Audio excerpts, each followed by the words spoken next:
Jamshid Muxtorov sudda AQSh Milliy xavfsizlik agentligi dalillariga qarshi chiqdi. AQSh maxsus xizmatlarining sobiq xodimi Edward Snowdenning AQSh Milliy xavfsizlik agentligi haqidagi bir qator shov-shuvli ma'lumotlarni fosh etishi ortidan AQShda bu agentlikka nisbatan salbiy munosabat kuchaymoqda.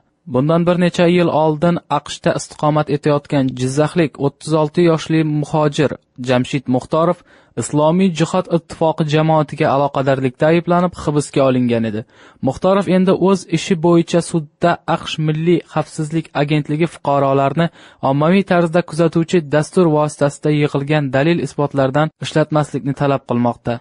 Bu haqda AQShdagi fuqaroviy erkinliklarni himoya qilish uyushmasi ma'lum qilgan. AQShdagi fuqaroviy erkinliklarni himoya qilish uyushmasining xabar qilishicha, sudda yo'llangan talabnomada Muxtorovning advokatlari AQSh Milliy xavfsizlik agentligining sudning ruxsatsiz amalga oshirilgan kuzatuv oqibatida Muxtorovning konstitutsiyaviy haqlari buzilganini ta'kidlaydi.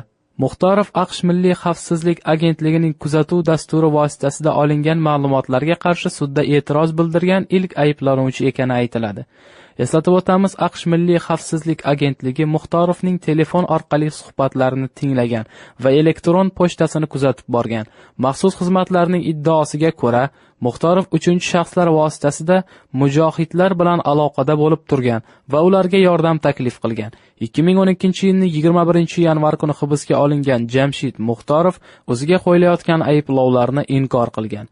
2013-yilning oktyabrida AQSh Adliya vazirligi Muxtorov ishi bo'yicha sudga xorijiy razvedkalarni kuzatish to'g'risida 1978-yil qabul qilingan qonunga muvofiq tashqi istixborot xabarlarini yig'ish jarayonida olingan ma'lumotlarni taqdim qilishini bildirgandi. AQSh maxsus xizmatlarining sobiq xodimi Edward Snowden fosh qilmish ma'lumotlar natijasida o'tgan yili yirik siyosiy janjal markaziga tushib qolgan Milliy xavfsizlik agentligi ham o'z maxfiy dasturlarini shu qonun asosida amalga oshirib keladi. Islomiy jihod ittifoqi jamoati O'zbekistonda tashkil etilgani aytiladi.